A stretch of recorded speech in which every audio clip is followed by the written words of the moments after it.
محمد سيد الكونين والثقلين والفارقين من عرب ومن عجم. آپ کو میں ایک بات بتا دوں، حضرت ابو جندل ایک صحابی ہیں، مکہ مکرمہ میں ایمان لائے. رسول پاک صلی اللہ تعالی علیہ وسلم جب ابھی مکہ میں تھے، اس وقت غریب صحابہ کو کفار مکہ، مشرکین مکہ کس طرح سے پکڑ کر مارتے تھے، کیسے کیسی سزائیں دیا کرتے تھے. اسی اسنا میں اللہ کے نبی صلی اللہ علیہ وسلم ہجرت کر کے مدینہ تشریف لے گئے. لیکن جو ابو جندل تھے یہ قید میں تھے، قید میں تھے. ان کا باپ خود ان کو قید میں رکھا ہوا تھا، اور ایسی قید کہ زنجیریں بندھی ہوئی رہتی تھی. مسلسل کئی سال گزر گئے. حضور پاک صلی اللہ تعالی علیہ وسلم کی ہجرت کے 6 سال گزر جانے کے بعد 7واں سال تھا جب آپ کو بتاؤں حدیبیہ کا وہ منظر پیش آیا جس کو صلح حدیبیہ کہا جاتا ہے. تقریباً 1400 صحابہ کے ساتھ رسول کریم صلی اللہ تعالی علیہ وسلم عمرہ کرنے کے لیے آئے. لیکن اس وقت مکہ کے کفار و مشرکین مکہ سے تقریباً 35 کلومیٹر باہر دور آپ کا راستہ روک لیا. کہا ہم آپ کو عمرہ کرنے نہیں دیں گے، آپ کے اصحاب کو، آپ کے صحابہ کو ہم مکہ میں انٹر ہونے نہیں دیں گے. جنگ جیسی نوبت آ گئی تھی. لیکن حضور پاک صلی اللہ تعالی علیہ وسلم اور صحابہ احرام پہن کر کے عمرہ کرنے کے لیے آئے. تو پھر درمیانی راستہ یہ اختیار کیا گیا. حضور پاک صلی اللہ علیہ وسلم نے فرمایا کہ ہم صلح کر لیتے ہیں، کچھ ایگریمنٹ ہو جائے ہمارے اور تمہارے درمیان، جنگ نہیں کریں گے، آج سے جنگ بندی ہو جائے.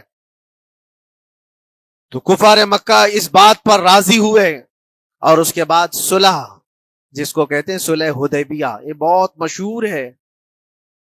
صلح حدیبیہ ہوئی، اس میں سارے پوائنٹس جو لکھے گئے تھے ایگریمنٹ کے اندر وہ سب مکہ والوں کی حمایت میں زیادہ تھے. دبا کر کے انہوں نے صلح کی تھی اس طرح سے ان کے نظام کے مطابق. یعنی اگر کوئی مکہ سے بھاگ کر مدینے جائے تو انہوں نے ایگریمنٹ میں لکھایا تھا کہ آپ کو وہ شخص ہمیں واپس کرنا پڑے گا، اور اگر مدینے سے کوئی بھاگ کر ہمارے پاس آئے تو ہم اس کو اپنے پاس رکھیں گے، ہم باہر واپس نہیں بھیجیں گے. تمہارا کوئی آدمی ہمارے پاس آ گیا بھاگ کر کے، یا ہمارا ہی وہاں رہنے والا کوئی آدمی آ گیا آپ کی امان سے نکل کر کے، تو ہم اس کو اپنے پاس رکھیں گے. ایسی بہت ساری شرطیں تھیں. میں کیوں کہہ رہا ہوں یہ بات سن لیجیے. یہ صلح حدیبیہ ہو گئی، ایگریمنٹ ابھی لکھا جانا تھا. وہ ابو جندل صحابی جو کئی سالوں سے مکہ میں قید میں تھے، زنجیریں توڑ کر کے وہ باہر نکل آئے. اور جب ان کو یہ خبر ملی کہ مکہ سے 35 کلومیٹر دور اللہ کے نبی صلی اللہ تعالی علیہ وسلم اپنے صحابہ کے ساتھ پڑاؤ ڈالے ہوئے ہیں اور تشریف لانے والے ہیں، کسی طرح بچ بچاتے ہوئے وہ وہاں پہنچ گئے حدیبیہ کے مقام پر. جیسے ہی وہ پہنچے صحابہ میں ایک شور ہو گیا. صحابہ جانتے تھے کہ کتنے سالوں سے ابو جندل قید میں ہے، طرح طرح کی اذیتیں اٹھاتا ہے، بہت مصیبتیں اٹھائی ہیں ابو جندل نے. دیکھا ان کے جسم پر پورے زخموں کے نشان تھے، ہاتھوں اور پیروں میں زنجیریں لٹکی ہوئی تھیں. وہ اسی حالت میں صحابہ کے پاس آ گئے. صحابہ سب نے سینے سے سینہ لگایا، استقبال کیا. ابو جندل تم آ گئے ہمارے پاس، آ گئے. اب بات سنو، بڑی حیرت کی ہے. ایگریمنٹ لکھا جا رہا تھا اور ابو جندل مکہ سے فرار ہو کر کے آئے تھے. ابو جندل کا جو باپ ہے اور دوسرے جو رئیس مکہ کے تھے، قریش کے سردار، سبوں نے ہاتھ روک لیا اور کہا ہمارا ایک آدمی بھاگ کر آپ کے پاس آیا ہے، ایگریمنٹ کے مطابق اس کو آپ ہمیں واپس کرنا ہوگا، واپس لوٹانا ہوگا. مکہ میں رہنے والا شخص آپ کے پاس آیا ہے، وہ ہمارا قیدی ہے. حضور پاک صلی اللہ تعالی علیہ وسلم نے فرمایا ابھی تو لکھا نہیں گیا، اس سے پہلے وہ آیا ہے، چھوڑ دو اس کو، اس کے بعد جو بھی ہوگا اس پر عمل کریں گے. مکہ والوں نے کہا نہیں، ہم نہیں مانتے اس چیز کو. حضور پاک صلی اللہ تعالی علیہ وسلم نے یہاں تک فرمایا اس ایک شخص کو میری ضمانت میں دے دو، باقی تمہاری ساری شرطیں منظور کر لی جائیں گی. وہ رحمت للعالمین نبی اکرم صلی اللہ تعالی علیہ وسلم اپنے غلاموں پر رحم کیسے نہ کریں. جب ان حالات میں دیکھا ابو جندل کو تو صحابہ بھی حضور کے پاس آئے اور کہا یا رسول اللہ صلی اللہ علیہ وسلم صلح کیوں کر رہے ہیں ان کے ساتھ، جنگ کریں گے ہم ان کو، ہم نے بدر میں، احد میں، خندق میں ان کے ساتھ جو مقابلے کی ہمیں تجربہ ہے. ہم ان کے پرخچے اڑا دیں گے، آپ اجازت دیں ہم جنگ کریں گے۔ اللہ کے نبی فرماتے ہیں میں جو دیکھ رہا ہوں وہ تم نہیں دیکھ رہے ہو، اللہ کا حکم نہیں ہے جنگ کرنے کا، صلح ہے۔ صلح ہو گئی، لکھا جا رہا تھا، اور یہ ابو جندل آئے۔ آپ جب حضور پاک صلی اللہ تعالی علیہ وسلم نے فرمایا ٹھیک ہے ایگریمنٹ کے مطابق ابو جندل کو مکہ واپس بھیجنا پڑے گا، اتنا فرمایا تھا حضور نے، ابو جندل دھاڑے مار مار کر رونے لگے اور صحابہ کو جا کر کے اپنے زخم دکھانے لگے کہ دیکھو مجھے واپس بھیجا جا رہا ہے، مجھے واپس بھیجا جا رہا ہے۔ تو صحابہ کے اندر بھی جوش تھا، اپنا آدمی جب کوئی اتنا مظلوم ہو، اتنا مار کھایا ہو، اور پھر واپس انہی ظالموں کے سامنے اس کو بھیجا جانا ہو تو کیا کیفیت ہوگی۔ تو وہ ابو جندل سارے صحابہ کے بیچ میں چھپ چھپاتے ہوئے رو رہے تھے۔ اللہ کے نبی صلی اللہ علیہ وسلم تشریف لائے اور فرمایا ابو جندل میں کہہ رہا ہوں واپس چلے جاؤ، واپس جاؤ، مکہ جاؤ۔ تو انہوں نے کہا یا رسول اللہ صلی اللہ علیہ وسلم ان زخموں کے ساتھ واپس جاؤ؟ اللہ کے نبی صلی اللہ علیہ وسلم نے فرمایا ہاں ابو جندل اللہ کی مرضی یہی ہے، اور اللہ کا نبی وہی کہتا ہے جو اللہ کی مرضی ہوتی ہے۔ یہ میں کہہ رہا ہوں بظاہر تکلیفوں کی حکمت ہمیں معلوم نہیں ہوتی، لیکن ہمیں عمل کرنا چاہیے۔ نبی پاک صلی اللہ تعالی علیہ وسلم کا جب حکم ہوا، ابو جندل انہی زنجیروں کے ساتھ ان کے باپ کے حوالے کر دیے گئے، وہ گھسیٹتے ہوئے لے جا رہا تھا، گھسیٹتے ہوئے واپس انہی قیدیوں کی طرح لے جا رہا تھا۔ سب کی آنکھوں میں آنسو تھے، لیکن حکمت الہی کیا ہے یہ کون جانتا ہے۔ بظاہر اللہ تبارک و تعالی کی طرف سے یہ دی ہوئی آزمائشیں، یہ تکلیفیں، اس کی حکمت وہ بہتر جانتا ہے۔ جب ابو جندل کو واپس کیا گیا ایک سوال اٹھتا ہے میرے عزیزو، یہ میں قید کی حالت میں رہ کر کے ایک شخص نے مجھ سے سوال کیا تھا، آپ تو اللہ کے نبی صلی اللہ تعالی علیہ وسلم کی ناموس کی بات کرتے ہو، حضور کی محبت کی بات کرتے ہو، ان کے عشق کی بات کرتے ہو، اور یہ بھی کہتے ہو کہ نبی پاک صلی اللہ تعالی علیہ وسلم دستگیری کرتے ہیں، اپنے غلاموں کی مدد کرتے ہیں، تو اتنے دنوں سے کیا آپ نے حضور کو نہیں پکارا؟ کیا رسول پاک صلی اللہ تعالی علیہ وسلم سے محبت اور عشق کی بات کے بعد آپ نے بھیک نہیں مانگی؟ اس وقت یہ واقعہ یاد آیا، میں تو ابو جندل کے پاؤں کے ناخن کی مٹی کے برابر بھی نہیں۔ وہ صحابی رسول تقریباً ان کے متعلق کہا گیا ہے 6 سے 8 سال تک وہ ان کی قید میں رہے، تو کیا رسول پاک صلی اللہ علیہ وسلم کو خبر نہیں تھی؟ خبر تھی، لیکن ہوتا ایسا ہے کہ جو جتنی محبت کرتا ہے اتنے ہی امتحانوں سے گزارا بھی جاتا ہے، اس کو امتحان دینے پڑتے ہیں۔ اسی لیے بار بار میں یہ بات کہتا ہوں، حضور پاک صلی اللہ تعالی علیہ وسلم کی ناموس کی بات کرنا، عظمت رسالت کی بات کرنا، یہ حلوے پراٹھے کھانے کا نام نہیں ہے، یہ شہادت گہے الفت میں ہے قدم رکھنا۔ لوگ آسان سمجھتے ہیں مسلمان ہونا، حضور پاک صلی اللہ تعالی علیہ وسلم کی شریعت طاہرہ کو بچانے کے لیے ہی تو، حضور کی ناموس کی حفاظت کے لیے ہی تو مولا امام حسین نے اپنی گردن دے دی، اپنے بچوں کی قربانی دے دی، اپنا عیش آرام سب تیاگ دیا۔ یہ ساری قربانیوں کے بعد ہی اس امتحان سے بندہ نکلتا ہے۔ وہ امام احمد بن حنبل جن کے سینے میں 5 لاکھ حدیثیں محفوظ تھیں، رسول پاک صلی اللہ علیہ وسلم کی 5 لاکھ حدیثوں کے حافظ، لیکن بغداد کے ظالم حکمرانوں نے ان کو ننگی پیٹھ پر کوڑے مارے ہیں، پہلی مرتبہ 100 کوڑے، دوسری مرتبہ پھر 100 کوڑے، تیسری مرتبہ پھر 100 کوڑے، اتنے میں تو آدمی مر جاتا ہے۔ امام احمد بن حنبل کی پیٹھ جھک گئی تھی۔ میرے عزیزو، یہی ہے جس کو ہم کہہ رہے شہادت گہے الفت میں ہے قدم رکھنا۔ اگر تم سچا ایمان رکھتے ہو تو پھر آزمائش بھی ہوگی۔ یا رسول اللہ آپ اگر ہیں تو پھر دنیا کیا چیز ہے؟ صحابہ کا یہی مسلک ہے، یہی مذہب ہے، یہی ہے۔ آپ کو پتا ہے مائیں دودھ بھی اسلام پہ پلاتی ہیں۔ ایک جوان کی شہادت ہو چکی ہے میدان میں، یہی احد کے کتنے واقعات۔ ایک خاتون دوڑتی ہوئی آئی، کہا آقا میرا بیٹا شہید ہو گیا، اجازت ہے تو میں دیکھ لوں۔ حضور اجازت دے تو ماں بیٹے کو دیکھے گی، نہیں تو کون سی ماں ہے؟ یہاں پر تو نوحہ کرنے لگ جاتی، ماتم کرنے لگ جاتی، ان پر تو کنٹرول کسی کا نہیں۔ بیٹے کی لاش میدان میں ہے، حضور سے پوچھنے آئی اجازت دے تو دیکھو۔ حضور نے فرمایا جاؤ اپنے بیٹے کو دیکھو۔ وہ خاتون اپنے بیٹے کے پاس آ کر سیدھے دیکھ نہیں رہی بلکہ اپنے بیٹے کا جبہ اٹھا دیتی، اٹھا کر کے پلٹ کر کے پیٹھ پر ہاتھ پھیرتی ہے، پھر سجدے میں گر جاتی ہے اور شکر بجا لاتی ہے، کہتی ہے رحمان تیرا شکر ہے میری تو نے سن لی۔ جو قریب صحابہ کھڑے تھے وہ پوچھتے ہیں خاتون کیا بات ہے، اپنے بیٹے کی لاش پر تم یہ کیا کر رہی ہو، اس کا جبہ اٹھا رہی ہو، پیٹھ پھیر رہی ہو؟ وہ مدینے کی خاتون کہتی ہے سب آپ نے جو پوچھا جواب سنو۔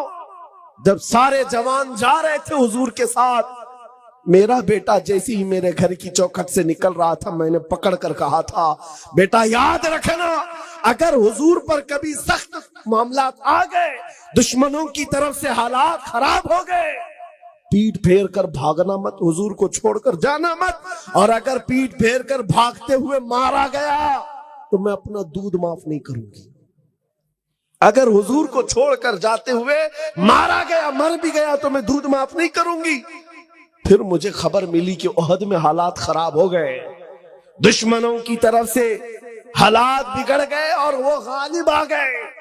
میرا کلیجہ دھک دھک کر رہا تھا کہ حضور پر جب حالات اس طرح کے مشرکین نے بنائے ہیں تو کہیں میرا بیٹا حضور کو چھوڑ کر بھاگا تو نہیں۔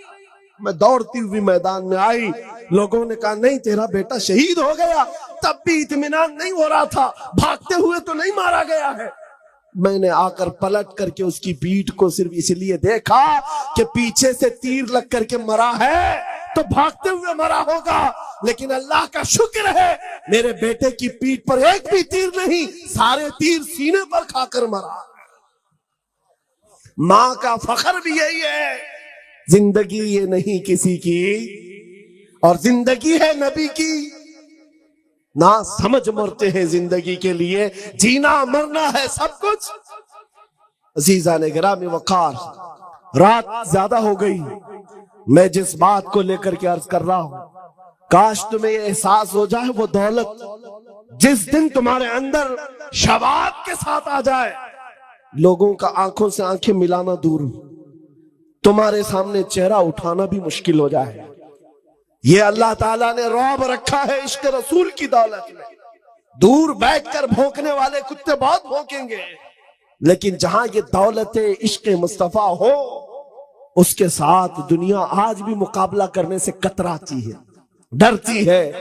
اعلیٰ حضرت نے دعا بھی یہی کیا تھا، یا الہی جب رضا خواب گراں سے سر اٹھائے دولت بیدار عشق مصطفیٰ کا ساتھ، جب قیامت کے دن بہت لمبی نیند سے ہم اٹھیں گے تو یا رب ہمارے پاس اگر کوئی دولت ہو تو صرف حضور کی محبت، یہ چیز ایسی ہے جس سے بندہ بے خوف ہو جاتا ہے۔ آج میں آپ کو مثال کے لیے کہہ رہا ہوں، جتنی باتیں کہی ہو سکتا ہے آپ کو لگتا ہو تاریخ کی باتیں، پرانی باتیں ہوں گی، کتابوں کی ہوں گی۔ اے نوجوانوں، کرنٹ ایشوز کو بھی اگر دیکھ لو تو تمہارا سینہ چوڑا ہو جائے۔ وہ فلسطین کے نہتے مسلمانوں کو دیکھو، غزہ میں رہنے والے وہ نہتے مسلمان جن کے پاس کھانے کے لیے لقمے نہیں، اور مقابل میں جو دشمن کی طاقت کھڑی ہے وہ سپر پاور طاقتیں ہیں۔ یورپی یونین پورا کا پورا کھڑا ہے، سارے پیٹروٹ میزائل سارے بم ان پر آزما لیے گئے، لیکن 5 سال کے بچوں سے بھی ایمان ختم نہیں کر سکے۔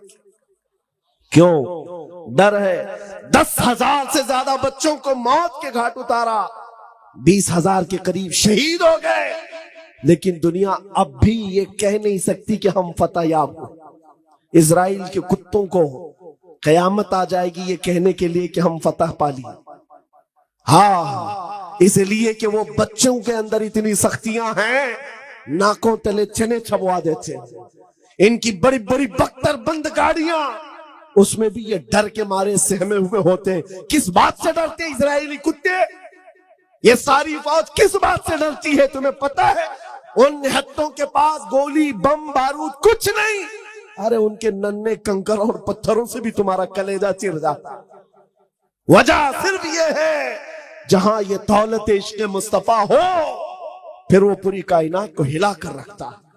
اسی لیے شاعر نے کہا تھا دیوان گانے عشق محمد کو دیکھ کر گھبرا گئی ہے گردش دوراں کبھی کبھی، گھبرا گئی ہے گردش دوراں کبھی کبھی، اسی لیے آج ایک بات اور میں بتاتا ہوں، کچھ لوگ آج اسی کام کے لیے چل رہے ہیں، جیسے کہا گیا نا صلح کلیت، ان کے ہاں ایک چیز ہے، بھائی کوئی سختی کی بات نہ کرو، کوئی بھی زیادہ کسی کے متعلق نہ کہو۔ یہ صلح کلیت کا ایسا مزاج ہے، حق کو حق کہنا، باطل کو باطل کہنا، یہ تو ایمان ہے یا نہیں؟ کیا آپ گوبر کو حلوہ کہیں گے؟ بول سکتے ہیں؟ ارے دل کو کیسے مناؤ گے؟ کسی کو خوش کرنے کے لیے بول بھی دو۔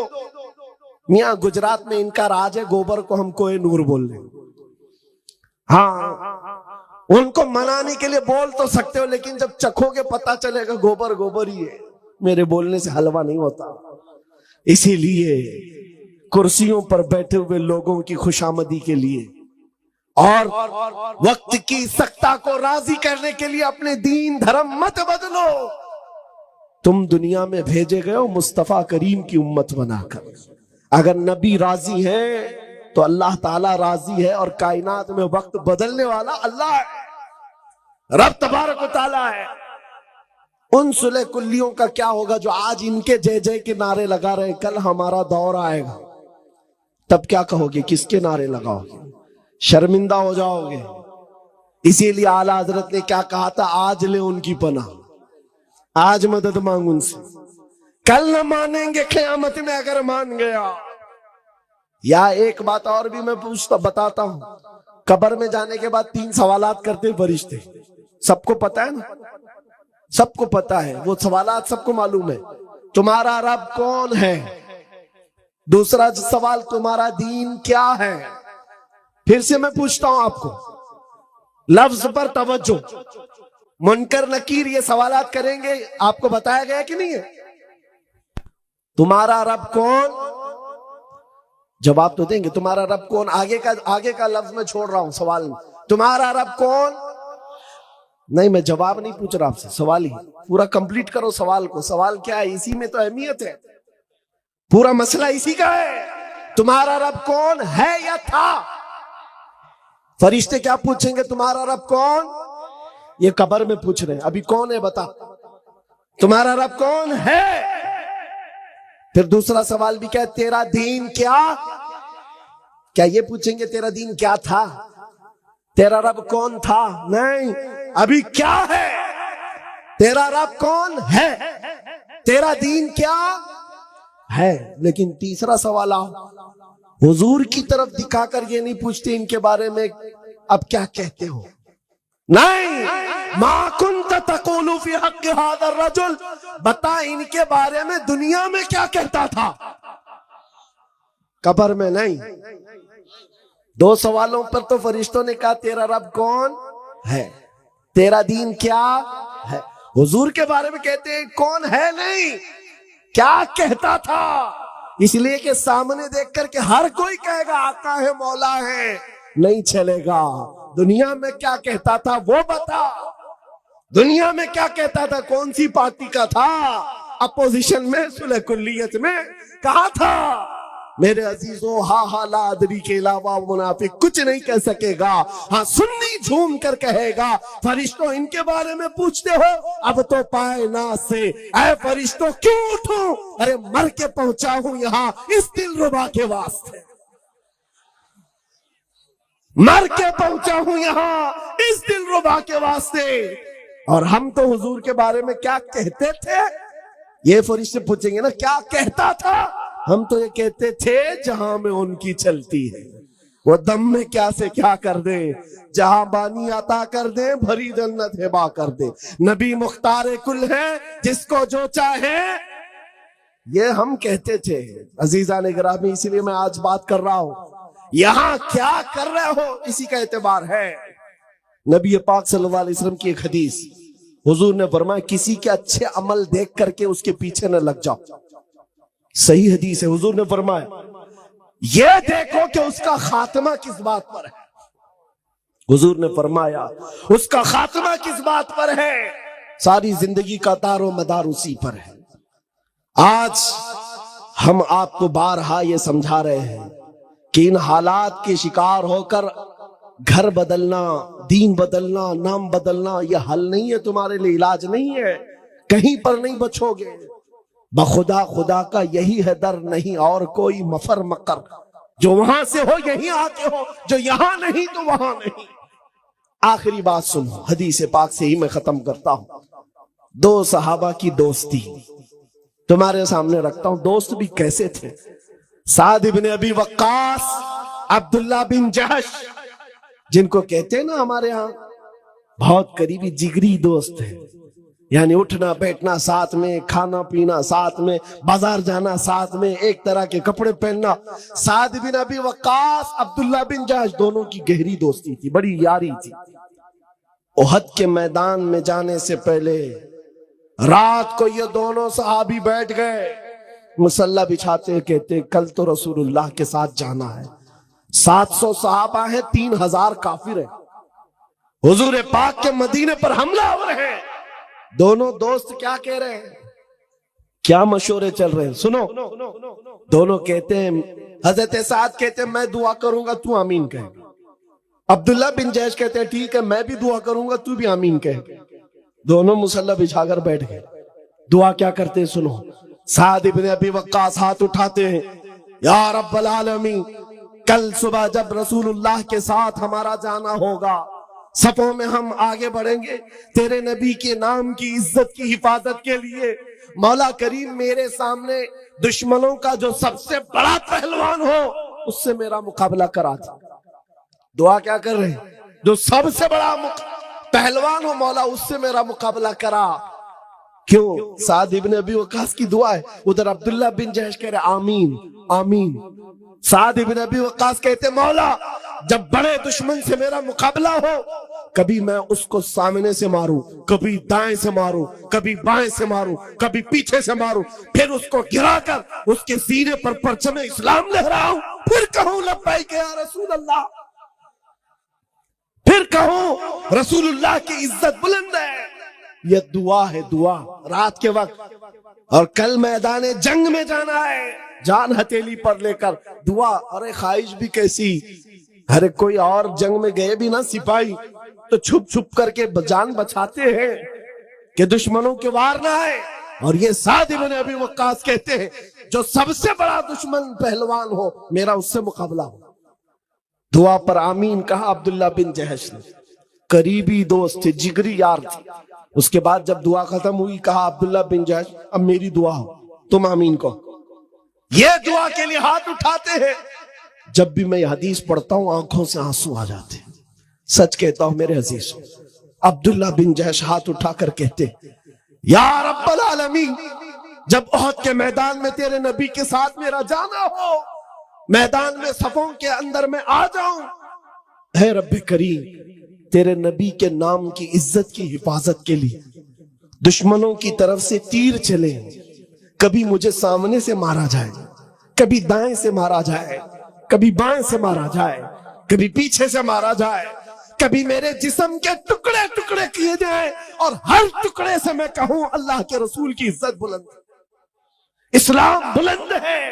یہ خواہش، ایک کی خواہش ہے بڑے پہلوان سے مقابلہ کرنے کی، ایک کی خواہش ہے کہ حضور کے نام پر کٹ کٹ کٹ کٹ کے مر جانے کی۔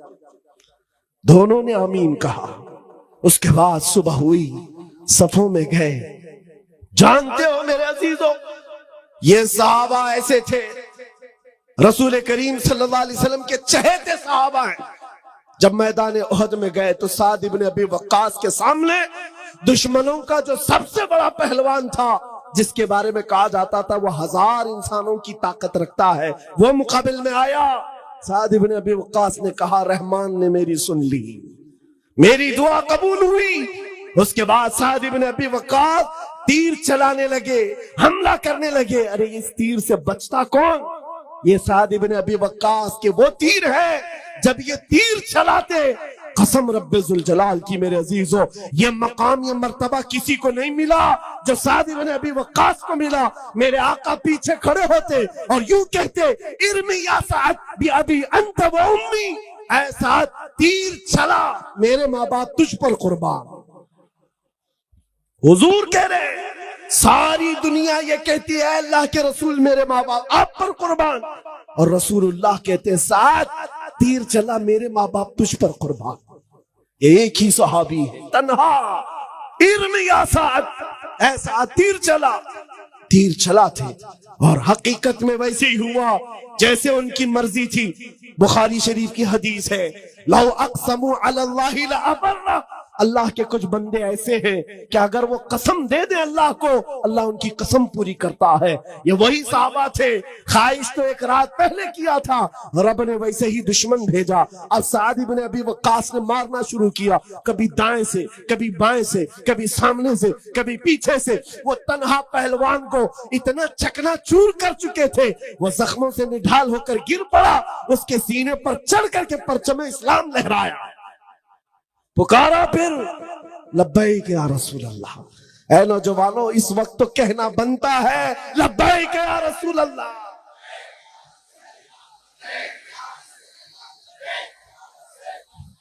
سنو آگے کی بات.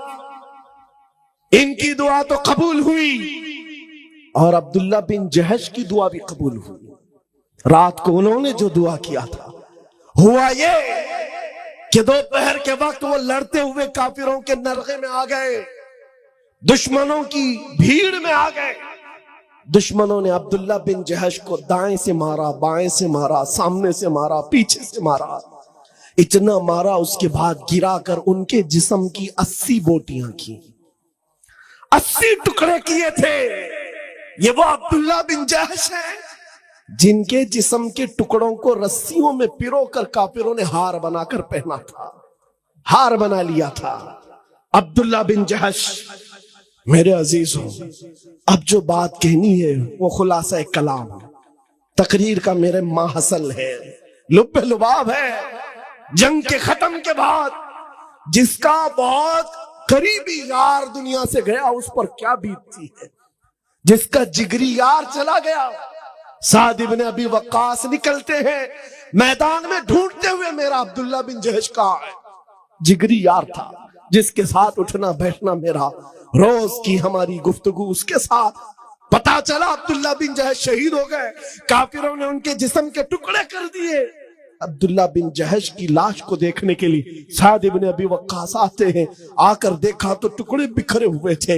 ان کے جسم کے ٹکڑوں کو اٹھایا، ابھی جان باقی ہے، جیسے گوشت پھڑک رہا ہو اور گوشت سے آواز آتی ہو رسول اللہ کی عزت سلامت ہے، اللہ کے رسول کی عزت بلند ہے. سعد بن ابی وقاص نے جو جملہ کہا وہی میری تقریر کا حاصل ہے. آپ نے ان کے جسم کے ٹکڑوں کو زمین پر رکھا اور کہا اے عبداللہ، کل کی رات میں نے بھی دعا کی تھی، تو نے بھی دعا کی تھی، اللہ نے دونوں کی دعا قبول کی، لیکن قسم رب ذوالجلال کی میری دعا سے تیری دعا کئی درجہ افضل ہے، اس لیے کہ دشمنوں کو مارنے کا مزہ اور ہے، نبی کی محبت میں مر جانے کا مزہ اور ہے. ایک بات میں آپ کو بتاتا ہوں تاریخ کی سچائی. احد کے میدان میں جنگ احد جو ہو رہی ہے، یہ 3 ہجری میں کفار و مشرکین کی طرف سے لڑی جانے والی ایک بڑی جنگ تھی. جنگ بدر کے بعد، جنگ بدر میں 70 کافر مارے گئے تھے، 70 قیدی ہوئے تھے. اس کا بدلہ لینے کے لیے وہ آ گئے تھے مدینے پر چڑھائی کر کے. اور جب وہ مدینے پہنچے تھے، احد مدینے سے 5 کلومیٹر کا فاصلہ ہے. احد کے میدان کی طرف رسول کریم صلی اللہ علیہ وسلم جب چلے تو 700 صحابہ آپ کے ساتھ تھے. اب یہ بڑی آزمائش کا اور امتحان کا وقت تھا. نبی پاک صلی اللہ علیہ وسلم نے سب کی صف بندی کی. ذہن کو حاضر رکھیں، میں کیا چیز عرض کرنا چاہتا ہوں. سامنے 2000 کے قریب کافر ہیں اور یہاں 700 مسلمان ہیں. ان میں سے 50 اچھا تیر چلانے والے جو صحابہ تھے ان کو حضور پاک صلی اللہ علیہ وسلم نے ایک اونچے ٹیلے پر کھڑا کیا جس کو جبل رمات کہتے ہیں. آج بھی وہ ٹیلا موجود ہے، چھوٹی سی ایک پہاڑی. اور اس پر کھڑا کرنے کا مقصد یہ تھا کہ وہ لوکیشن ایسا تھا، سامنے سے کوئی بھی آتا تو یہ اوپر کھڑے ہوئے آدمی تیر چلاتے وہ آگے بڑھ نہیں سکتا تھا. ظاہر سی بات ہے اوپر سے اگر کوئی تیر چلائے تو سامنے بڑھنا مشکل ہو جاتا. نیچے سے اوپر تیر جلدی جاتے نہیں، اوپر سے جلدی آ جاتے. تو یہ جنگی مہارت کا ایک مظہر تھا. حضور پاک صلی اللہ علیہ وسلم نے 50 تیر انداز صحابہ کو وہاں کھڑا کیا، لیکن ساتھ میں یہ فرمایا تھا جب تک میں نہ کہوں نیچے نہیں آنا. یہ جملہ یاد رکھیں. حضور نے فرمایا جب تک میں نہ کہوں نیچے نہیں اترنا. اب جنگ نیچے چل رہی ہے, دشمن سامنے ہے, مومنین ادھر ہے, اور لڑائی اس قدر سخت ہوئی کہ مومنین نے ان کو بھاگنے پر مجبور کر دیا. کفار و مشرکین کو غالب آ گئے اور وہ اپنا ساز و سامان سب چھوڑ کر کے بد کے ہوئے جانوروں کی طرح بھاگتے رہے. کون؟ کفار و مشرکین میدان چھوڑ کر بھاگ رہے تھے. اب جیسے ہی انہوں نے میدان خالی کیا تو جو مومنین یہاں پر موجود تھے انہوں نے اعلان کر دیا ہم فتح یاب ہو گئے. فتح ہو گئی. اب مال غنیمت جمع کیا جا رہا تھا. سب جب بھاگ گئے دشمن تو جنگ ختم ہو گئی. اوپر جو صحابہ کھڑے تھے تیر انداز, انہوں نے کہا کہ اب چلو اترتے ہیں, جنگ ختم ہو گئی. بعض نے کہا نہیں, حضور نے فرمایا جب تک میں نہ کہوں نیچے نہ آنا. وہ صحابہ اکرام میں دو جماعتیں ہو گئی. بعض صحابہ نے کہا نہیں, حضور کے فرمانے کا مقصد یہ تھا کہ جب تک جنگ نہ ہو جائے تب تک نیچے نہیں آنا. جنگ ختم ہو گئی, جب سارے لوگ مال غنیمت جمع کر رہے ہیں ہم بھی نیچے اترتے ہیں. اس بات پر جب صحابہ اکرام میں بحث ہوئی تو 40 صحابہ نیچے اتر آئے. تقریباً 40 لوگ نیچے اتر آئے. 10 لوگ وہ کہے کہ نہیں ہم یہیں کھڑے رہیں گے, وہ کھڑے رہ گئے. لیکن ہوا یہ کہ بھاگے ہوئے کفار و مشرکین میں خالد بن ولید بھی تھے. اس وقت وہ ایمان لائے ہوئے نہیں تھے. انہوں نے 200 گھوڑ سواروں کو ساتھ کیا. انہوں نے دیکھا کہ وہ لوکیشن خالی ہو چکا ہے جو ان کے لیے ڈینجر تھا, وہاں سے اتر گئے لوگ. تو گھوڑے دوڑاتے ہوئے بہت دور سے راؤنڈ مار کر کے پیچھے کی طرف سے آ کر کے 10 صحابہ جو کھڑے تھے ان کو شہید کر دیا. پہلے سب سے پہلے ان 10 کو ختم کیا, اور اس کے بعد پھر جو نیچے صحابہ تھے مال غنیمت جمع کر رہے تھے اچانک حملہ کیا پیچھے سے. کفار و مشرکین پلٹ کر کے اچانک حملہ کیا, یہ سنبھل ہی نہیں پائے, اور جو بھاگے ہوئے تھے وہ بھی پلٹ کر کے آ گئے. ادھر پیچھے سے بھی آگے سے بھی اس طرح سے پس گئے کہ اسی جنگ کے اندر 70 صحابہ کی شہادت ہوئی, جس میں بڑے بڑے صحابہ تھے, بڑے بڑے صحابہ. اور بہت عظیم تاریخ ہے یہ جنگ احد کی. اس کو بیان کرو تو رونگٹے کانپ جاتے ہیں. یہی وہ جنگ ہے جس میں حضرت امیر حمزہ کا سینہ چاک کر کے کلیجہ نکال کر چبایا گیا تھا. یہی وہ جنگ احد ہے جس میں حضرت عبداللہ بن جحش رضی اللہ تعالیٰ عنہ ایک صحابی ہے جن کے پورے جسم کے 80 ٹکڑے کیے گئے تھے, اور کفار و مشرکین نے رسی میں ان کے ٹکڑے باندھ کر ہار بنا کر گلے میں پہنا. حضرت انس بن نزیر ایک صحابی ہے جن کو پورا ایسا رگڑ دیا گیا تھا, مسلح کر دیا گیا تھا, سوائے ایک انگلی کے ان کے جسم میں کوئی چیز باقی نہیں تھی. ان کی بہن نے صرف انگلی دیکھ کر کے پہچانا تھا کہ انس بن نزیر ہے, باقی جسم کا کوئی حصہ نہیں ملا تھا. یہی وہ جنگ ہے جس میں سعد ابن ربی جن کے پیٹ کو پھاڑ دیا گیا تھا 12 نیزے لگے تھے. یہی وہ جنگ ہے جس میں حضرت حنزلہ جن کی شادی آج ہی ہوئی تھی, 1 رات پہلے شادی ہوئی تھی, اور دولہا اسی جنگ میں شہید ہوا تھا. یہ وہ جنگ ہے جس میں بڑے بڑے صحابہ شہید ہوئے, بڑے بڑے صحابہ شہید ہوئے. لیکن سب سے بڑی بات تو یہ ہے کہ یہاں تک کفار و مشرکین کے ہاتھ پہنچ گئے کہ نبی پاک صلی اللہ علیہ وسلم کے قریب آ گئے. ایک ظالم نے لوہے کی ٹوپی جو جنگوں میں پہنی جاتی تھی وہ اٹھا کر حضور کے چہرے پر مارا, جس کی وجہ سے حضور پاک صلی اللہ علیہ وسلم کے رخسار, آپ کے گالوں سے ایک دانت لوہے کے اندر چلی گئی, اور حضور کے 2 دانت مبارک وہاں شہید ہوئے تھے.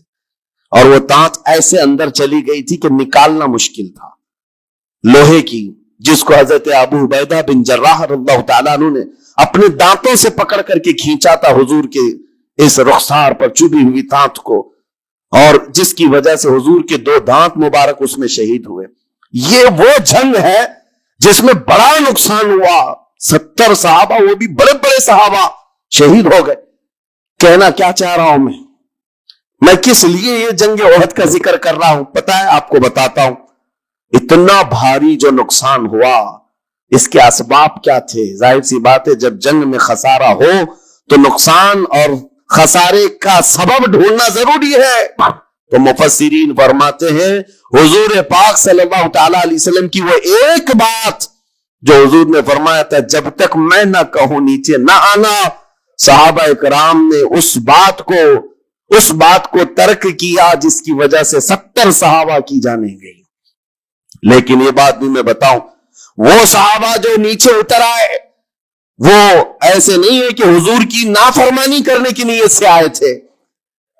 ان کے ذہن و دماغ میں یہ نہیں تھا کہ حضور نے جو کہا ہے وہ ہلکے میں لے لینا ہے، نہیں، وہ ان کی اجتہادی خطا تھی۔ انہوں نے یہ سوچا کہ حضور نے جو فرمایا وہ جنگ ختم ہونے تک کے لیے فرمایا ہے، جنگ ختم ہو گئی، ہم اتر آئے ہیں۔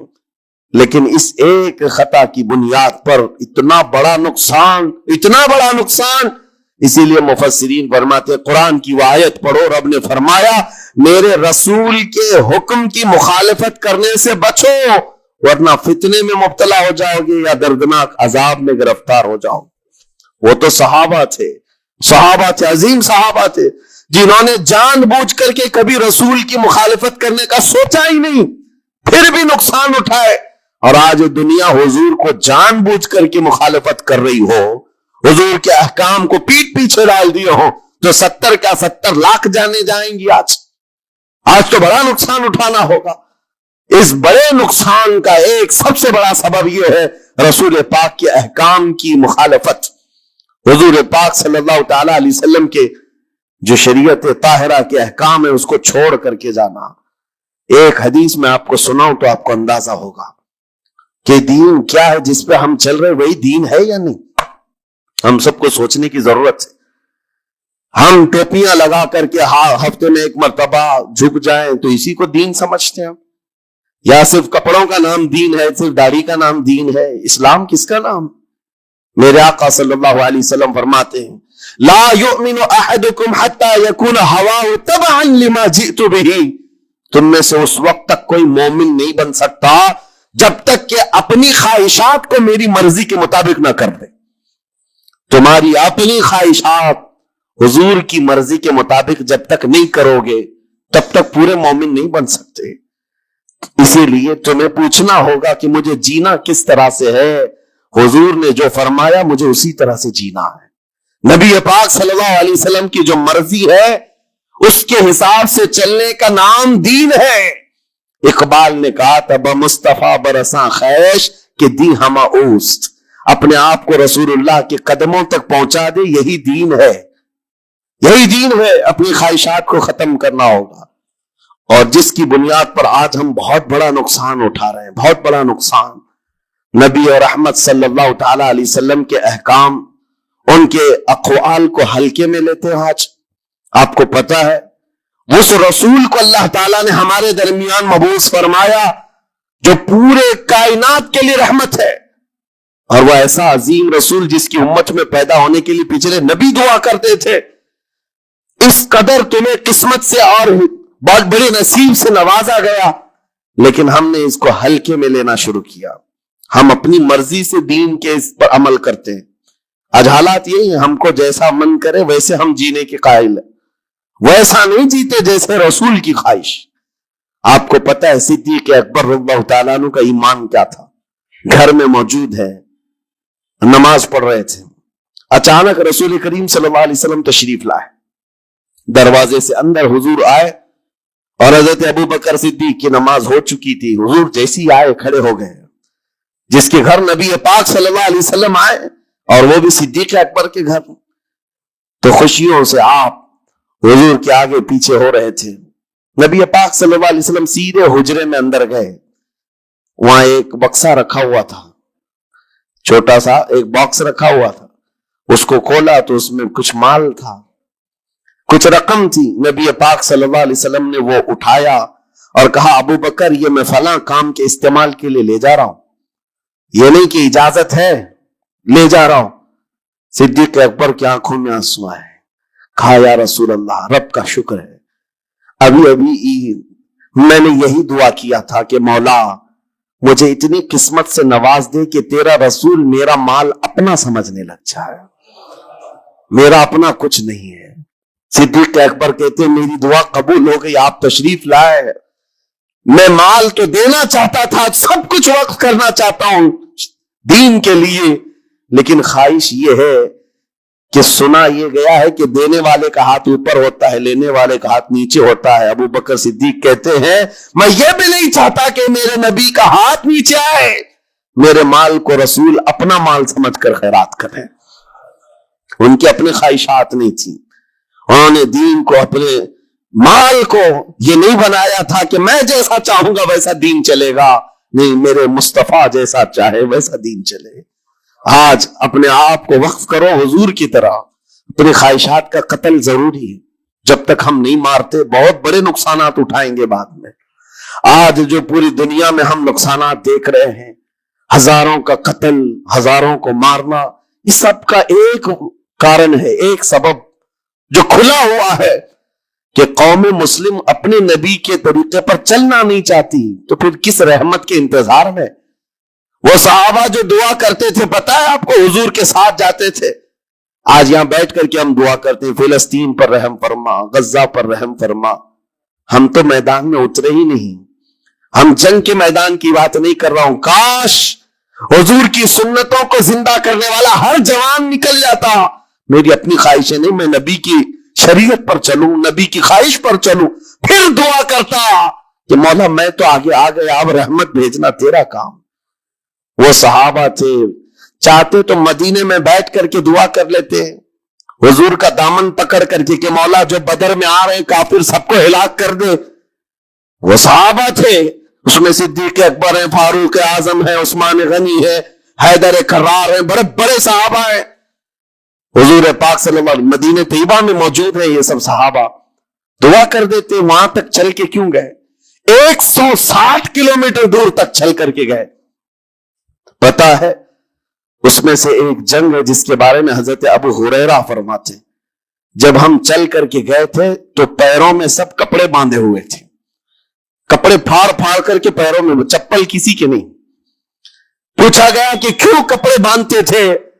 کہتے ہیں کہ پہاڑی راستہ تھا، چل چل کر کے ایک صحابی کے بھی ناخن باقی نہیں تھے، سب کے ناخن ٹوٹے ہوئے تھے، سب کے ناخن ٹوٹے ہوئے، اور کپڑے باندھ کر کے یہ لوگ چلتے تھے۔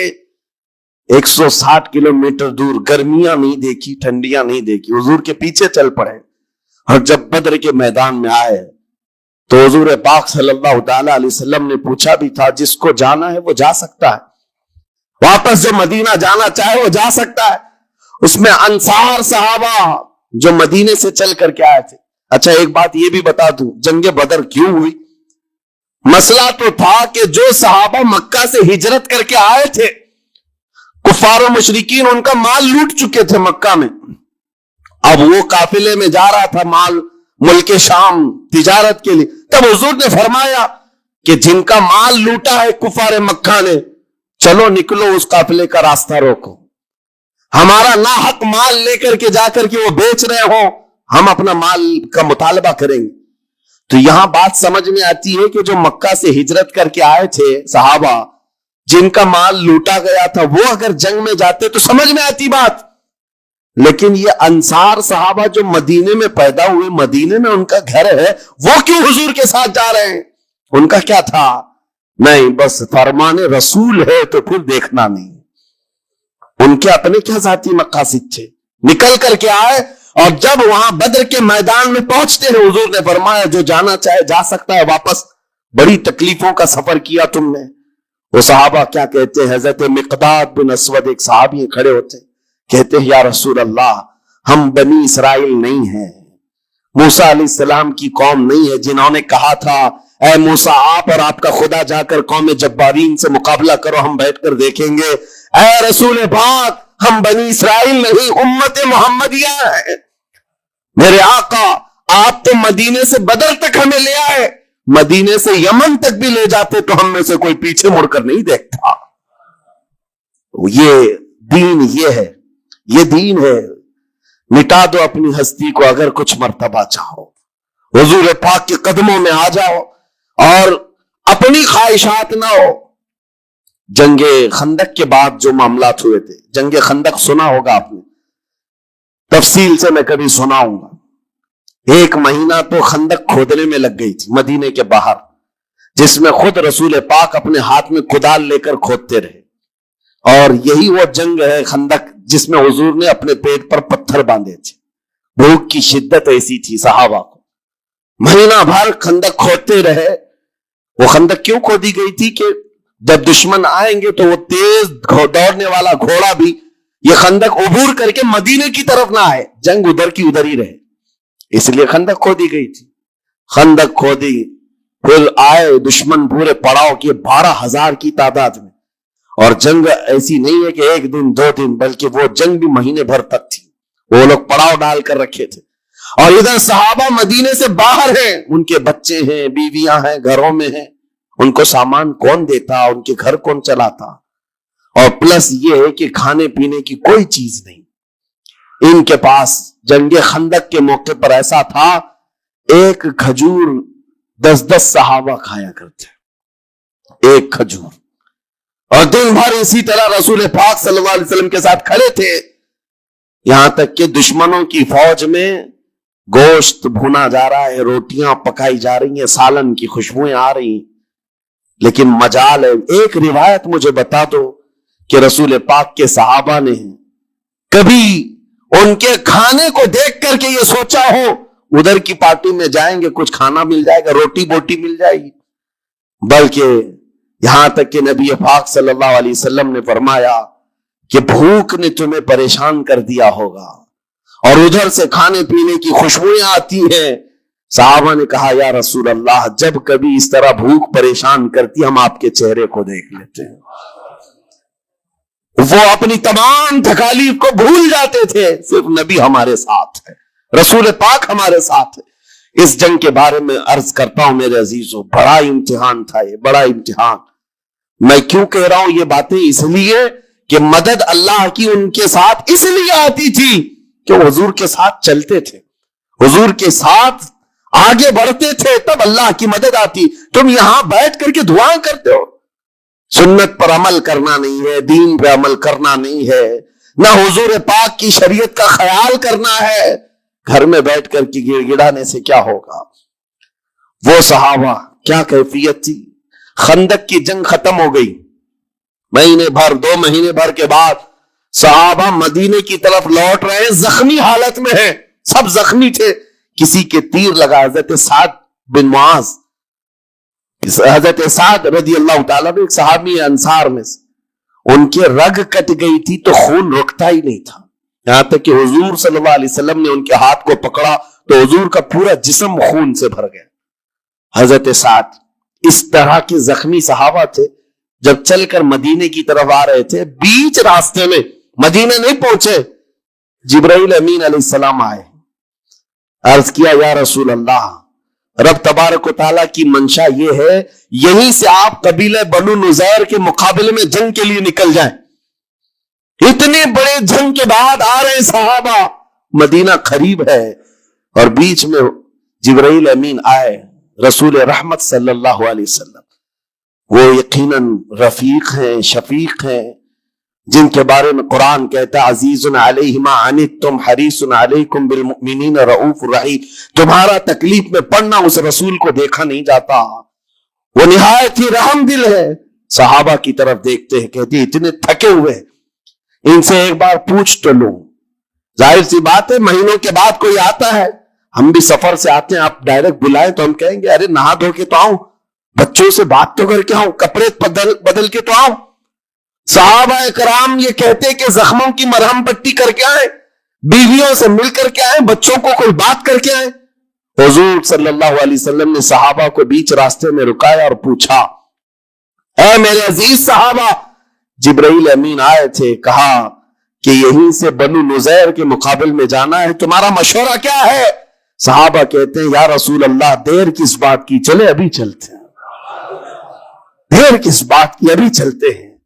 وہ کیسے عظیم انسان تھے جو نبی پاک صلی اللہ تعالی علیہ وسلم کے ساتھ قدم بقدم تھے, جس کی وجہ سے قرآن کہتا ہے رضی اللہ عنہم ورضوا عنہ, اللہ ان سے راضی ہوا اور یہ اللہ سے راضی. یوں ہی مدد نہیں آئی تھی, وہ حضور کی شریعت طاہرہ, حضور پاک کے مزاج پر پورا اترنے کی کوشش کرتے. آپ کو پتا ہے ہم تو بولتے بولتے تھک گئے, کئی لوگوں کو ہماری بات ہو سکتا ہے بے اثر ہو جائے, لیکن میں تو آپ سے کہتا ہوں کہ حضور سے اگر محبت ہے تو ٹھنڈے دل سے کبھی سوچتا کہ میرے نبی کو کیا چیز اچھی لگتی ہے, کیا چیز بری لگتی ہے. بری لگتی ہے تو میں اپنے محبوب کو ناراض تو نہ کروں, میں اپنے نبی پاک کو ناراض تو نہ کروں. مدینہ طیبہ میں ایک شام ایسی ہے, حضرت انس صحابی 10 سال کی عمر کے تھے, شراب حرام نہیں تھی اور شراب کے مٹکے بھر بھر کر کے پیے جاتے تھے. وہ کہتے ہیں میں ایک دکان میں کام کرتا تھا جہاں لوگوں کو شراب پلائی جاتی تھی برتن میں. شام کا وقت تھا, مدینے کی گلیوں میں اچانک آواز آئی, ایک ندا دینے والے نے ندا دی, یا ایھا المسلمون قال رسول اللہ صلی اللہ علیہ وسلم حرمت الخمر. اے مسلمانوں, اللہ کے رسول صلی اللہ علیہ وسلم نے آج فرمایا ہے شراب حرام ہو گئی. اعلان ہو رہا تھا مدینے کی گلیوں سے. حضرت انس کہتے ہیں میرے ہاتھ میں شراب کا مٹکا تھا, نیچے گر گیا اور جتنے لوگ بیٹھے ہوئے تھے کوئی منہ تک لگایا تھا تو وہیں سے اس نے پٹک دیا, ایک قطرہ بھی ہونٹ کو لگنے نہیں دیا. کسی نے آدھا پیا تو وہاں چھوڑ دیا. یہ نہیں ہے کہ دیکھیں آج کا آج پی لیں گے بعد میں دیکھیں گے, کل سے توبہ کر لیں گے, شام سے نیک بن جائیں گے, یا پھر معلوم تو کر لیں یہ اعلان کرنے والا صحیح میں کر رہا ہے یا حضور سے بات تو کر کے دیکھیں. نہیں, ان کا مزاج یہ تھا, صحابہ کی بات آئی ہے رسول اللہ کی, بات آئی ہے نبی پاک کی, اس کے بعد ہمارا مزاج نہیں چلے گا, اب چلے گا تو رسول اللہ کی بات ہی ہوگی. اپنے اوپر لازم کر لیا تھا, اس لیے مدد آتی تھی. قرآن کہتا ہے اے محبوب آپ فرماتے ہیں اگر تم اللہ سے محبت کرتے ہو تو میرے پیچھے چلو. حضور کے پیچھے چلنا یہی دین ہے, یہی شریعت ہے. عزیزان گرامی اوقات, دعائیں بھی باریاب ہوں گی, دعائیں بھی قبول ہوں گی, بس میدان میں اتر کر کے تو دیکھو. بعض لوگوں کو یہ لگتا ہے میدان میں اترنے کی بات کرتے ہیں تو پروٹیسٹ کے لیے, جنگ کے لیے. نہیں میرے عزیزو, بہت ہو گئے پروٹیسٹ, بہت ہو گئے. میں جس میدان میں اترنے کی بات کر رہا ہوں وہ عمل کا میدان ہے. اپنی خواہشات کو پیچھے رکھو اور عہد کرو کہ مجھے چلنا ہے تو رسول اللہ کے مزاج کے مطابق چلنا ہے. حضور جس چیز کو پسند کرے میں وہاں چلوں, پھر اللہ کریم کی وہ مدد بھی آئے گی, رحمت بھی آئے گی. ہم بیٹھ کر کے یوں ہی تسبیح گھماتے رہیں, بدلنا نہیں چاہتے اپنے آپ کو. مسلمان ہے بس شک کی چیزوں سے بھی بچتا ہے تب پرہیزگار ہے, حرام چیزوں سے بچتا ہے تو مسلمان ہے. مسلمان کے لیے اتنا تو کرنا ہی ہے. جو شک والی چیزیں ہیں ان سے بھی بچتا ہے تب وہ اتقیاء میں ہے, پرہیزگاروں میں ہے. بہرحال اللہ کریم ہمیں خود کو بدلنے کی توفیق عطا فرمائے. آج پوری امت کے لیے یہ چیز ہے, پوری امت کے لیے. کاش ہمارا یہ پیغام ہر نوجوان تک پہنچے جو شب قدر میں اور جمعہ کی بھیڑ میں اور نہ جانے کتنی راتوں اللہ کی بارگاہ میں دعا کرتے رہتے ہیں اے اللہ امت پر رحم فرما دے. ٹھیک ہے دعا ہونی چاہیے, لیکن کیا صرف اور صرف ہم دعا کرتے رہیں اور اپنے آپ کو کبھی نہ بدلیں, کبھی نہ بدلیں. جتنے لوگ اس بھیڑ کی دعا میں شامل ہوتے ہیں تو پھر وہ اپنے آپ کو تبدیل کیوں نہیں کرتے؟ اللہ کی بارگاہ میں مانگ کر تو جاتے ہیں بھیک, فجر میں نہ نمازوں میں ان کا کوئی شمار ہے, نہ پھر رمضان کے احترام میں ان کا کوئی حصہ ہے. مجھے یہ بتاؤ, شوق سے ویڈیو ادھر سے ادھر پھیلاتے رہتے ہیں, ایک ویڈیو پتہ نہیں کتنا سرکولیٹ ہوتی ہے. ابھی میں دیکھ رہا تھا ایک امام کو کچھ آتنکی بھگوا لوگ چاقو سے ایسے قتل کر رہے ہیں, بے دردی کے ساتھ مار رہے ہیں, خون بہہ رہا ہے, داڑھی بھی کاٹ دیا, سب کچھ کر رہے ہیں, اور یہ سارے واٹس ایپ پہ گھومتی رہتی ہے ویڈیوز. اس سے پہلے بھی دیکھا ہوگا آپ نے بہت سارے اس طرح سے ظلمن مارنے والی ویڈیوز, دیکھا فارورڈ کر دیا, دیکھا فارورڈ کر دیا. کیا اتنا احساس بھی مر گیا کہ ان تمام چیزوں کو دیکھنے کے بعد خود کو بدلنے کی کوشش کرتا؟ شاید یہ میرے شامت اعمال کی وجہ سے یہ حالات بنتے چلے گئے ہیں. کتے آج شیروں کی طرح کام کرنے لگ گئے ہیں. وہ ہیں کتے لیکن وہ ڈرا رہے ہیں ایسے جیسے کہ شیر ہوں, اور جو محمد عربی کے شیر تھے وہ ایسے سوئے ہوئے ہیں, ایسے سوئے ہوئے ہیں کہ وہ بدلنا نہیں چاہتے. اسی لیے شاعر نے بہت پہلے ایک بات کہی تھی, جگہ جگہ کے تھک چکے ہیں تمہیں یہ ہنگامے ہیں. یہ روز جو ہنگامے ہو رہے ہیں یہ روز جگا رہے ہیں اور یہ ہنگامے ہی تھک چکے اب تم کو جگہ جگہ کے.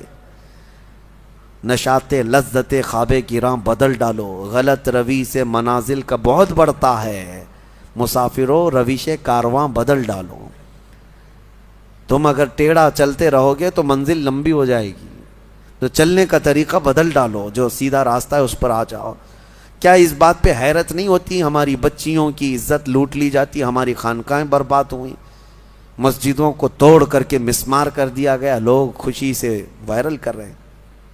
چند دنوں پہلے لوگ ایک ویڈیو پھیلا رہے تھے کہ ماہم درگاہ کے پیچھے ایک چلہ تھا، اس کو بلڈوزر سے تہس نہس کر دیا گیا، فلاں کی وجہ سے ہوا، فلاں کی وجہ سے ہوا۔ ارے لاکھوں مسلمان، تم ویڈیو فارورڈ کرنے کی ڈیوٹی تمہیں ملی ہوئی ہے، احساس تک نہیں ہوتا تمہارے شعار اسلام کس طرح سے ایک کے بعد دیگرے ختم کیے جا رہے ہیں۔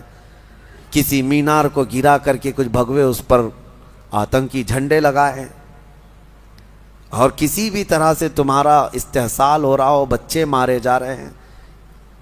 آن دا اسپاٹ شوٹ کیا گیا نوجوانوں کو، 16 سال کے بچے، ہم جھارکھنڈ میں جا کر کے دیکھ کے آئے، ان کو پوچھنے والا کوئی نہیں۔ آپ کو پتہ ہے چند دنوں پہلے ایک راجستھان میں ادے پور میں قتل ہوا تھا، مرڈر ہوا تھا، پوری میڈیا لگی ہوئی تھی اس کے، کیوں؟ اس لیے کہ قتل کرنے والے 2 مسلمان چہرے تھے، اور ایک امام کو مسجد کے کمرے کے اندر گھس کر کے سارے مار رہے ہیں، اور چہرہ سب صاف ہے ویڈیو میں، چاقو سے اتنا حملہ کر رہے ہیں، اتنا حملہ کر رہے ہیں۔ بتاؤ ان کو کون بتاتا ہے، کون سی میڈیا؟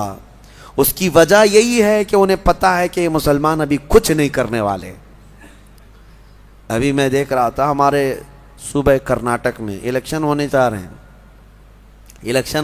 ہیں، اور اس الیکشن میں ایک طرفہ باتیں ہیں۔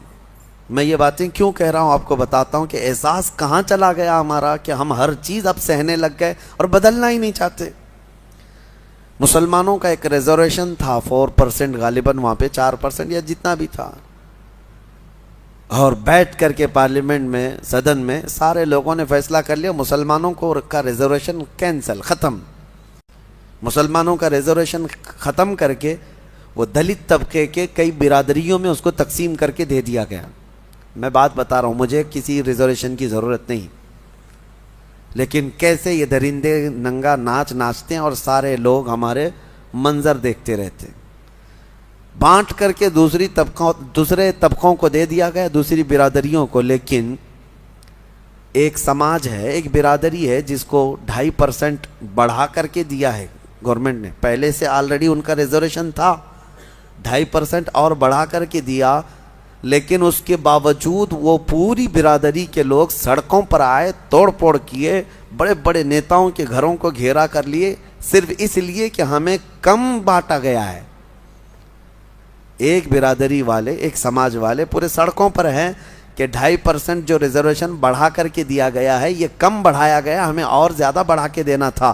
اور ایک طرف یہ کروڑوں مسلمان ہیں جن کا پورا صاف کر دیا گیا ہے، اور کوئی بولنے کے لیے تیار نہیں۔ یہ ہماری احساس کی موت نیت اور کیا ہے؟ آپ کو ایسا لگ رہا ہوگا کہ میں سیاسی باتیں کر رہا ہوں، بلکہ حقیقت یہ ہے کہ تمہاری ہر چیز چھین لے جانے کے بعد تم صرف اور صرف واٹس ایپ پہ فارورڈ کرتے رہ جاؤ کہ باقی کچھ نہیں۔ اور وہ نیتا کہاں ہیں جو بیچارے بھیک مانگنے کے لیے تو آ جاتے ہیں، لیکن ان معاملات پر کلام کرنے کی بھی بات نہیں ہوتی۔ خیر، میرا خلاصہ کلام یہی ہے، نہ سنبھلو گے تو مٹ جاؤ گے اے ہندی مسلمانوں۔ اقبال نے بہت پہلے کہا تھا، نہ سنبھلو گے تو مٹ جاؤ گے اے ہندی مسلمانوں، تمہاری داستان تک نہ ہوگی داستانوں میں، تمہاری داستان تک نہ ہوگی داستانوں میں۔ اور اسی اقبال نے کہا تھا، کہاں تم بیٹھنے لگ گئے آج، گٹر پہ، نالوں پہ، نکڑ پہ، تمہاری یہ جگہ ہے، تمہاری یہ جگہ ہے۔ نہیں تیرا نشیمن قصر سلطانی کے گنبد پر، تو شاہین ہے بسیرا کر پہاڑوں کی چٹانوں میں۔ تم امت محمدیہ ہو، بہرحال ہو سکتا ہے میری یہ بات کسی پر اثر کر جائے، اللہ کرے کہ مجھے اور آپ سب کو اپنے آپ کو بدلنے کی توفیق عطا فرمائے۔ امت آج قسم پرسی کے عالم میں ہے، اللہ کریم ہمیں بہترین قائد عطا فرمائے، ہمیں صلاح الدین کا نائب عطا فرمائے، ہمیں شہاب الدین کا نائب عطا فرمائے جو امت کو جوڑ دے اور ہماری کھوئی ہوئی وقار و عزت کو واپس دلا دے۔ اور ایک آیت میں آپ کے سامنے رکھ کر اپنی گفتگو کو سمیٹتا ہوں. اللہ نے فرمایا اب قرار والی بات ہے. اتنی دیر میں نے جو گفتگو کیا یہ پریشان والی بات تھی کہ ہم نہیں بدل رہے, حقیقت ہے, لیکن ایک قرار والی اطمینان والی بات ہے. اللہ فرماتا ہے الا بذکر اللہ تطمئن القلوب, آگاہ ہو جاؤ, دلوں کا قرار اور اطمینان اللہ کے ذکر میں ہے. اللہ کے ذکر میں. اللہ کا ذکر صرف یہی نہیں ہے کہ اللہ اللہ اللہ کریں. آپ مسجد میں بیٹھے یہ بھی اللہ کا ذکر ہے, اللہ کا ذکر ہے. تم جس حال میں اسے یاد کر رہے ہو. ذکر کا مطلب عربی میں یاد کرنا. ذکر کی کئی قسمیں, ذکر باللسان, ذکر بالجوارح, ذکر بالقلب. تم اپنی زبان سے بھی ذکر کر رہے ہو اللہ کا, لا الہ الا اللہ, لا الہ الا اللہ, یہ ذکر باللسان ہے. ذکر بالجوارح, تمہارے ہاتھ کوئی نیک کام کر رہے ہیں, تم جو ہے یہاں صفائی کر رہے ہو اللہ کے گھر کی, کسی یتیم کی مدد کر رہے ہو, ہاتھ سے کوئی بھی کام کر رہے ہو, پیروں سے کوئی کام کر رہے ہو, چل کر کے جا رہے ہو, یہ تمہارے اعضاء کا ذکر ہے, تمہاری باڈی کا ذکر ہے. اور زبان سے بھی نہیں کر رہے, ہاتھ پیر سے بھی نہیں کر رہے, لیکن جہاں بیٹھے ہو اپنے دل میں اللہ کو یاد کر رہے ہو, یہ قلب کا ذکر ہے. لیکن آپ کو ہونا یہ چاہیے کہ ان تینوں میں کسی ایک میں مشغول ضرور رہو. یا تو ذکر بالقلب میں رہو, یا ذکر باللسان میں رہو, یا ذکر بالجوارح میں رہو. کسی بھی ذکر میں رہو گے بدلہ کیا ہے؟ اللہ فرماتا ہے فَاذْكُرُونِي أَذْكُرْكُمْ, تم مجھے یاد کرتے رہو گے میں تمہیں یاد کروں گا. اور اس کے یاد کرنے کا طریقہ یہ ہے, تفسیر میں فرمایا گیا تم اگر اس کو تنہائی میں یاد کرو گے تو وہ مجمع میں یاد کرے گا. تم اگر انسانوں کے مجمع میں یاد کرتے ہو اللہ کو, تو رب تعالیٰ فرشتوں کے مجمع میں تمہیں یاد کرتا ہے. اور جب تم رات کی تنہائی میں دنیا میں اسے یاد کرتے ہو تو اللہ کب یاد کرتا ہے؟ جب تم قبر کی تاریک وادی میں پہنچ جاؤ گے, رب تبارک و تعالیٰ تمہارے چرچے فرمائے گا. یاد کرنے کا مطلب یہاں پر چرچا کرنا, ذکر. ہاں یاد تو ہم کرتے ہیں لیکن اللہ چرچا کرتا ہے, اللہ تمہارا چرچا فرماتا ہے.